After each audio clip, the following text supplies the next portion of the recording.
My name is Ethan Parker. I'm 28, and last night my parents laughed in my face. My dad raised his glass and said, "You'll never be as good as your brother." They all chuckled like it was harmless, like the words didn't slice clean through me. The table smelled of lemon cleaner and cheap wine, and I felt something inside me snap quiet final. They thought I'd swallow it again like always. But what they didn't know was that I'd been keeping every receipt. Before I continue, tell me where you're watching from. And hit like and subscribe if you've ever been betrayed by family. You know that sting when the people who raised you turn your kindness into a punchline. This story isn't just about money. It's about the moment you finally stop paying for love. I grew up in a two-story house that always smelled faintly of laundry detergent and fried onions. My dad, George, worked long shifts at a hardware store. My mom, Linda, balanced part-time bookkeeping with keeping up appearances. My brother Ryan arrived 2 years after me and somehow absorbed all the light in the room. Even as kids, the scale tilted his way. I remember a summer barbecue when I was 8. The yard hummed with cicadas, the grass dry under my feet. I handed Dad a wrench to fix the grill handle. Ryan chased Bubbles, giggling. When the smoke cleared, he ran up holding a half-burned hot dog. Mom clapped like he'd invented fire. No one noticed the blister on my thumb from holding the wrench too long. That night, while they laughed at the dinner table, I stared at my plate and whispered, "It's fine." It wasn't. At 12, I built a model rocket for the school fair. I spent weeks sanding the fins, measuring angles. The morning of the fair, Dad patted my shoulder and said, "Proud of you, kid." Then he spotted Ryan juggling soccer balls nearby and shouted, "Now that's talent." When the rocket launched later that day and streaked into the clouds, I looked around for someone to cheer. Nobody was watching. I didn't know it then, but that silence would echo for years. Teenage years made it worse. Ryan became the golden boy, varsity soccer yearbook smiles, prom king material. I got grades, part-time jobs, and the quiet praise of teachers who said, "You're responsible." It felt like being told I was wallpaper. On my 17th birthday, Mom forgot the cake. Ryan waltzed in late with a gift bag and said, "Guess I saved the day." She laughed. Always my hero. I laughed, too small and bitter. College was my first taste of distance. I went to community college nearby. Ryan got a partial scholarship out of state.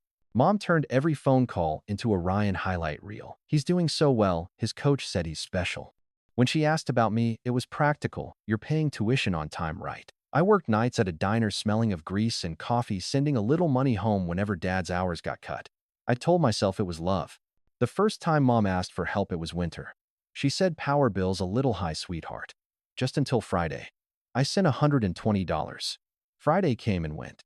2 weeks later, she texted, "Gas is killing us." I sent another 50. I was 21, proud that I could help. What I didn't see was how giving once became a habit, a reflex like breathing. Years blurred into routines. I paid my rent, worked overtime, and filled the gaps at home from afar. Ryan came back after college with stories of startup ventures and friends in real estate. I came home with groceries and paper towels. When Mom hosted Thanksgiving, she'd say, "Ryan's bringing a friend from his company." I was the one setting the table. He'd arrive late, hug everyone, and brag about big opportunities.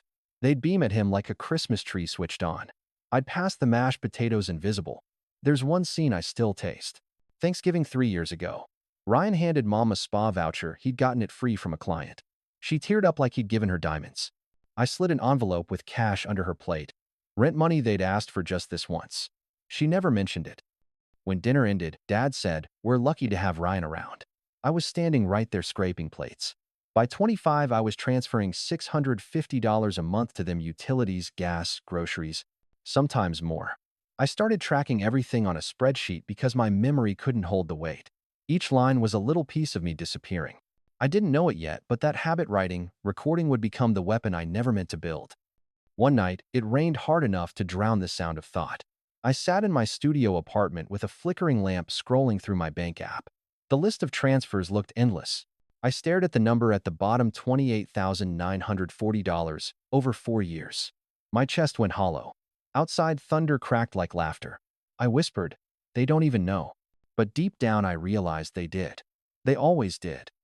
I didn't know it back then, but that quiet realization was the start of my rebellion. The second stage of my life was quieter but heavier.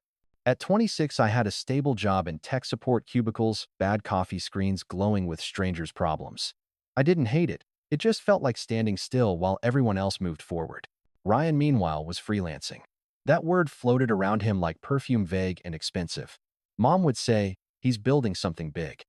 No one ever asked what. One Saturday, Dad called while I was doing laundry. Your brother's car broke down again, he said like a weather report. He's short on cash. I transferred $200 before the dryer stopped spinning. Later that night, Ryan posted a picture of a bar tab, 4 glasses, fancy lighting. Caption celebrating small wins. I stared at the screen, that stupid flex emoji glinting. My pulse thudded in my ears. It kept going like that, a drip feed of just this once. The fridge is empty. Gas bill's late. Your mom's tired. Each message a string. I couldn't stop pulling. I convinced myself it was kindness. It was control. I tried to set limits once. I called Mom, said I need to rebuild my savings before I send more.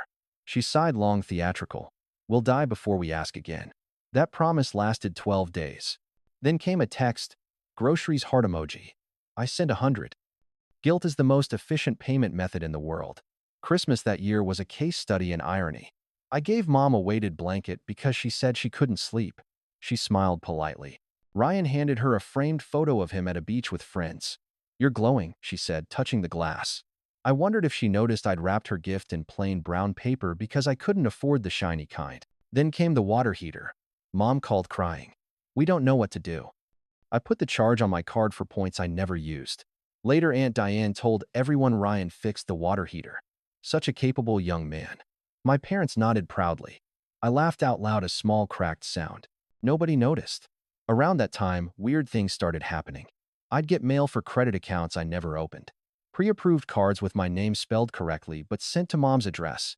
I thought it was junk. I didn't know it then, but one of those envelopes held the seed of the twist waiting for me years later. Still, I kept going. Every month I was the invisible scaffolding holding up their comfort. Every phone call ended with another favor. Every visit ended with me carrying groceries or changing a light bulb. They said I was dependable. They meant replaceable. The night before Mom's birthday, the night before the words that would shatter everything, I stood in line at a bakery for her favorite carrot cake. The smell of cinnamon and cream cheese frosting filled the air. I told myself it was worth it, that maybe this time they'd see me.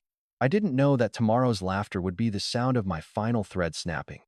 Mom's birthday dinner was the beginning of the unraveling, but the years leading up to it were the quiet storms that built the flood. The first sign came 2 months before her birthday. Dad called on a Tuesday night while I was eating instant noodles. His voice was casual, like he was talking about the weather. We're a little tight this month, Ethan. Just until payday. That phrase had lost all meaning. I asked what happened to Ryan's contribution. He chuckled. Your brother's between jobs. You know how it is. I did know. It was always between jobs, never irresponsible. I wired the money anyway, then stared at the transaction confirmation like it might apologize. It didn't. 2 weeks later, I visited home to fix the Wi-Fi. The living room looked the same as always, floral curtains, flickering TV, the faint smell of air freshener trying to mask something sour. Ryan sat on the couch scrolling his phone wearing a new pair of sneakers. Mom was baking like nothing was wrong. When I asked about the bill I just covered, she frowned. What bill? The word hit harder than I expected. The electric one, I said, trying to keep my tone even. Oh, she said, waving her hand. That was ages ago. It was last week. She turned back to the oven, voice light. You're always so dramatic. I left that night with a headache and the strange feeling that my memories and theirs were out of sync, like we were living in parallel timelines. Later that month, Aunt Diane called. Her voice was syrupy as ever. Sweetheart, your parents are worried about you. You've been distant. Distant.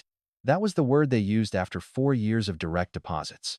I bit my tongue and said, just busy. She sighed. You shouldn't take things so personally. Families aren't ledgers. I hung up before she could say money isn't everything. Because to them it wasn't. To me it was proof that I existed. Then came the group chat. Family dinner Sunday, Mom texted. No question mark, just a command. I stared at the message, thumb hovering. I almost typed, can't make it, but the guilt rose fast, hot, automatic. I went anyway. That dinner was worse than silence, it was theater. The table set perfectly, candles lit, laughter rehearsed. Ryan showed up late again, same grin, same effortless charm.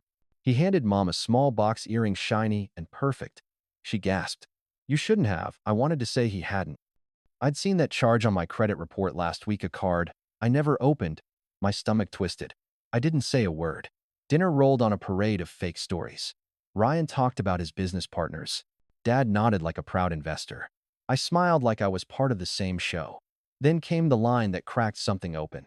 Dad refilled his wine, looked at me and said, "You'll never be as good as your brother." The table laughed. Mom laughed. Even Aunt Diane, who wasn't there, would have laughed if she'd heard. I froze fork halfway to my mouth. In that second, I saw the ledger in my head: 4 years of transfers, groceries, repairs, gas. I felt each number like a bruise. And they were laughing. I excused myself, pretending I needed air, but really I needed proof I still existed. On the porch, the night air felt heavy, electric. I looked through the window at them, my family, my creditors of guilt, laughing at a joke that wasn't funny. I thought about every dollar I'd sent, every apology I'd swallowed. Something inside me shifted from pain to clarity. When I came back inside, Mom was stacking plates. She looked at me and said, "Don't be jealous of your brother." Jealous. The word landed like glass breaking. Ryan clapped my shoulder. "Don't take it personal, man." I looked at him, his perfect grin, his empty eyes, and for the first time I didn't feel small. I felt done. That night, I went home and opened my laptop. The glow from the screen lit the kitchen like a confession booth. I pulled up my banking history, scrolling through years of transfers. The numbers blurred together, forming one long, merciless truth. $28,940. I printed every line, date, and note. The printer hummed like a heartbeat. When it was done, I stacked the pages, hole-punched them, and slid them into a cheap binder. I didn't know what I was going to do with it yet, but I knew one thing: next time they called, I'd be ready. The binder sat on my kitchen counter for weeks like a bomb I was too scared to arm. Every night after work, I'd glance at it between bites of takeout. Sometimes I'd imagine sliding it across my parents' table, watching their faces twist from confusion to guilt. Other nights I'd picture them laughing again, calling me ungrateful, and the fantasy would dissolve. Then one Thursday I got a text from Mom. "Sunday family meeting. Bring your checkbook. Dad's doing numbers." A smiley face at the end, that smug digital wink. My chest tightened, but my hands stayed steady. "I'll be there," I typed. I even brought paper towels because showing up empty-handed in our family was an invitation to lose the argument before it started. Sunday came with the thick heat of late August. Their house looked the same: too many framed photos of Ryan, the scent of lemon cleaner so sharp it stung. Dad sat at the table with a calculator, stacks of envelopes spread like a war map. Mom gave me that bright smile she used for guests, not sons. Ryan leaned on the counter, scrolling through his phone. "You're late," he said, not looking up. I set the paper towels down, then placed the binder on the table. The sound it made, that dull thud of truth, cut through the hum of the ceiling fan. "Before we talk about a plan," I said, "we need to talk about the last 4 years." Mom frowned. "What's that?" "Records," I said. "Transfers, receipts, utilities, groceries, everything I've paid." Ryan snorted. "Dude, you're keeping score now." Dad's voice sharpened. "This isn't the time to play accountant." "It's exactly the time," I said. "You're asking for more. Let's look at what's already been given." Mom flipped through the first few pages, her smile fading. "What money? We never received a single dollar from you." Her denial was so quick, so confident, it almost worked. Almost. I slid my phone toward her. "Bank app. Every transfer has your name on it. Notes, dates, screenshots. If you want, I can print statements." Dad pushed the phone back like it burned. "This is disrespectful." "What's disrespectful," I said quietly, "is pretending it never happened." The silence that followed was thick enough to choke on. Then Mom said, "After all we've done for you, you're throwing money in our faces." "I'm not throwing it," I said. "I'm acknowledging it." Ryan finally looked up. "You always were dramatic. Just pay the bills and drop the martyr act." I turned to him. "If I'm never as good as you, let the golden boy handle it." His jaw tightened. Dad slammed the calculator shut. "Enough. We're a family. We help each other." "Then start helping yourselves," I said. The air in the room turned heavy. For once I wasn't shaking. My voice didn't crack. I looked at them, really looked, and realized I wasn't angry anymore. I was free. I left the binder on the table, walked to the door, and said the words that would change everything. "I'm not your bank. I'm your son." No one moved. The air hung between us like static before lightning. Dad's face flushed the color of cheap wine. Mom's hand trembled around the edge of the binder. Ryan leaned back in his chair, smirking, the picture of someone who'd never had to clean up a mess he didn't make. "Sit down," Dad ordered, his voice low, trying to claim authority that used to scare me. "We're not finished here." "I am," I said. "You don't walk out on your family," he snapped. "Then maybe you shouldn't treat your son like an ATM." Ryan laughed, a short, sharp sound. "Jesus, Ethan, you really love playing the victim." I turned toward him. "Funny. You like playing the hero with other people's money." He scoffed, but his eyes flickered. For a split second, I saw panic, a tiny crack in his confidence. Mom jumped in before I could say more. You're being cruel. We never asked you for that much. You offered. I met her gaze. I offered because you made it sound like love had a price tag. She looked ready to protest, but Dad cut her off. That's enough, he said, rising from his chair. His shadow stretched across the table. We do what we have to do to survive. Then survive without me, I said. That's when it happened, the twist I didn't see coming. Ryan grabbed the binder, flipping through the pages like it was a deck of cards. You think this makes you some kind of saint? He stopped halfway, squinting. Wait, why are there charges for credit protection? You never had a credit card, did you? My stomach dropped. What are you talking about? He smirked. Guess you do now. The room went cold. What did you do? I asked. Voice barely above a whisper. Mom blinked, confused. Ryan. He shrugged, too casual. Relax. It was just a short-term thing. They mailed the pre-approved offer here, and you weren't using it. I figured family right. Dad froze. What the hell did you just say? Ryan spread his hands. It's not a big deal. I paid most of it back. How much? I asked. He didn't answer. I reached for my phone, scrolling, searching. There it was. A credit card in my name. The one I thought was junk mail. Thousands charged. No payments. My throat burned. You stole from me. Ryan rolled his eyes. Oh, come on. You act like you're broke. Mom gasped. Ryan, tell me you didn't. He slammed the binder shut. You always take his side. He's been keeping score for years. I just evened it up. Evened it up, I repeated, almost laughing. You drained me dry, and now you're pretending it's justice. Dad's voice cracked like a whip. Enough. But no one listened. The room was noise and heat and 4 lifetimes of resentment colliding. I stood there looking at them, my family, my history, my exhaustion, and felt something shift again. Not anger this time. Clarity. I took a slow breath. You know what? Keep the card. Keep the binder. You'll need the receipts when the collectors call. Mom started to cry. Ethan, please. I shook my head. I'm done explaining. I'm done being reliable for people who rewrite reality. Ryan muttered something, maybe an insult, maybe a plea, but I was already at the door. My hand touched the knob, cool metal against my skin, the only solid thing in the house. Behind me, Dad's voice broke through one last time. Don't walk away from this family. I turned just enough to look him in the eye. I'm not walking away, I said. I'm walking back to myself. And with that, I stepped outside. The sun hit my face like forgiveness. Inside, through the window, I saw them frozen, 3 silhouettes around a binder full of truth. The door closed behind me. The sound was final. The next morning, sunlight crept through the blinds like a slow confession. My phone buzzed, missed calls, unread messages, the usual aftermath of a Parker family storm. I didn't open any of them.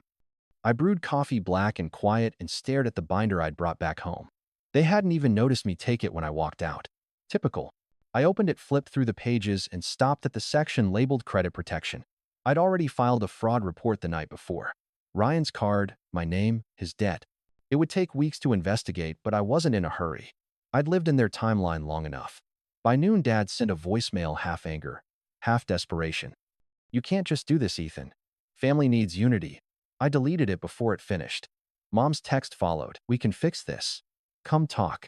Bring the binder. There it was again, the illusion that I was a resource, not a person. I looked at the binder, then at my laptop. With one click, I uploaded copies of every page, transfers, receipts, screenshots to a private cloud folder set to auto-forward if anyone tried to contact my employer or open new accounts in my name. Just in case. That wasn't revenge. It was insurance.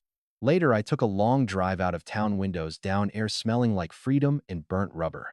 I didn't feel angry anymore. I felt something colder, steadier, resolve. Maybe they'd rewrite the story again. Maybe I'd be the villain this time. Let them. I wasn't playing their version of family anymore. They thought walking away was the end. It wasn't. It was the beginning of boundaries they could never cross again. And the best part, they'd never even see the weapon I left behind, the truth sitting quietly in the cloud waiting. If you've ever felt like the outsider in your own family, hit subscribe, because this story isn't over. Maybe you've been the one holding everything together while everyone else takes credit. Maybe you've learned the hard way that love without respect is just manipulation in disguise. I used to think walking away made me the villain. Now I know it just made me free. Stay tuned, because sometimes closure isn't quiet, sometimes it's the loudest no you'll ever say.